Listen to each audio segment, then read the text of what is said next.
Tout a été créé par l'eau. L'eau, c'est la base de tout ça. Tout s'est fait dans l'eau, c'est-à-dire à partir de l'eau.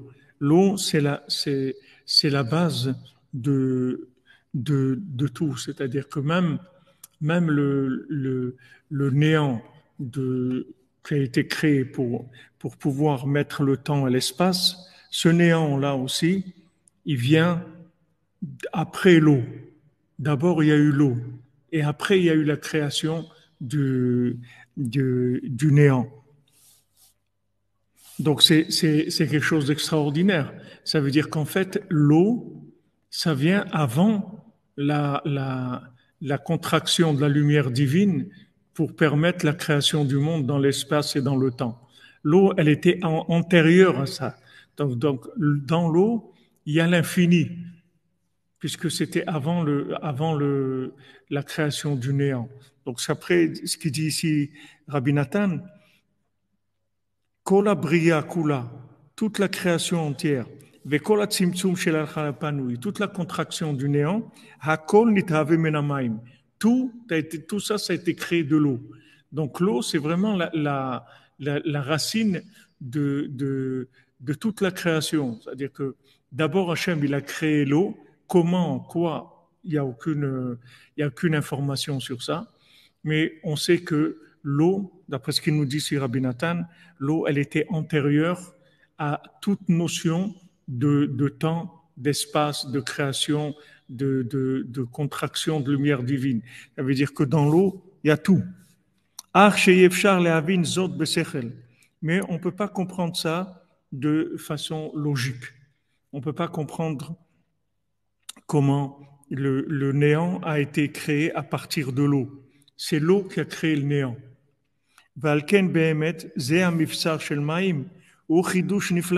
C'est pour ça que d'après ce que Rabbi Nathan dit ici, c'est que l'eau, c'est pas l'espace-temps, c'est avant l'espace-temps.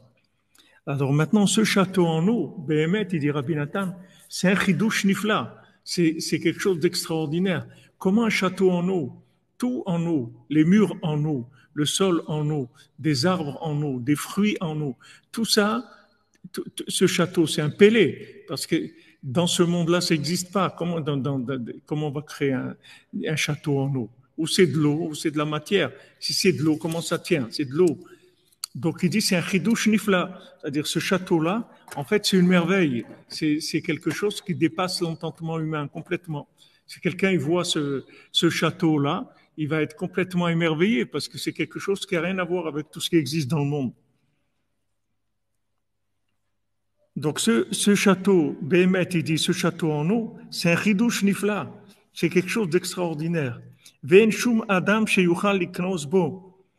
Et il n'y a personne qui peut rentrer dans ce château en eau, qui yenitva bamaim, et parce qu'il va se noyer dans l'eau, shen lahem sof, des eaux qui n'ont pas de fin. Donc c'est impossible de rentrer dans ce château. Ki bevadai en mi sheyuchal lichnos betoch hachalal panui, parce que c'est sûr, il n'y a personne qui peut rentrer dans le néant.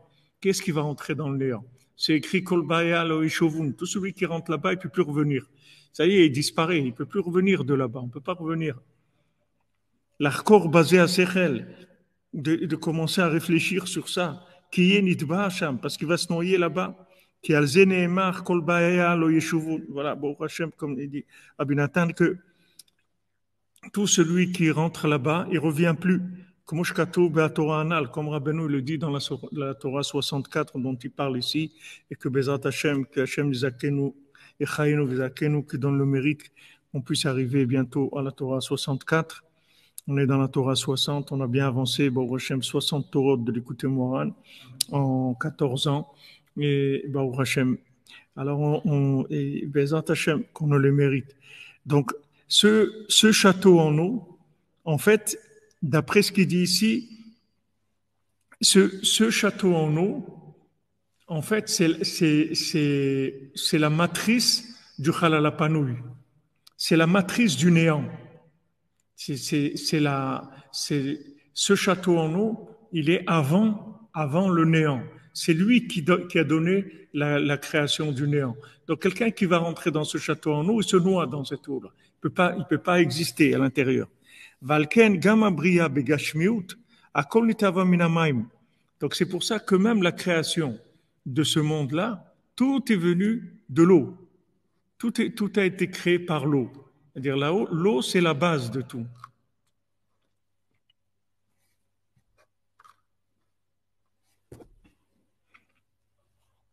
Qui Hashem Idbarar bara Maim Trila, Lechol Abria. Parce que Hashem, d'abord, il a créé l'eau pour toute la création. Comme ils ont dit nos sages, mais Trila, Aya Olam Maim Bamaim. Au début, le monde, c'était de l'eau. C'était de l'eau qui se trouve dans de l'eau.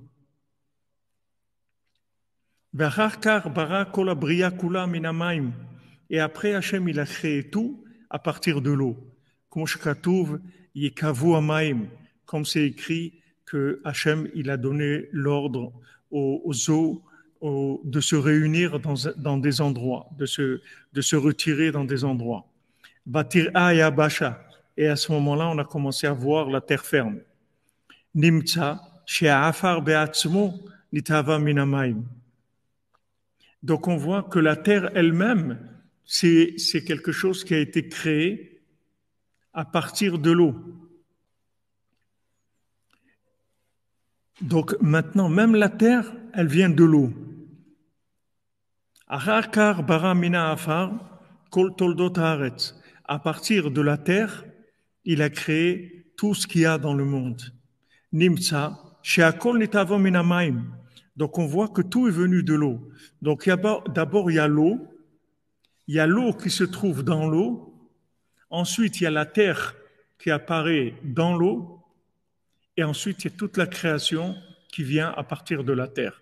Tout après est créé à partir de la terre, les quatre règnes, humain, animal, végétal, minéral, tout est créé à partir de la terre.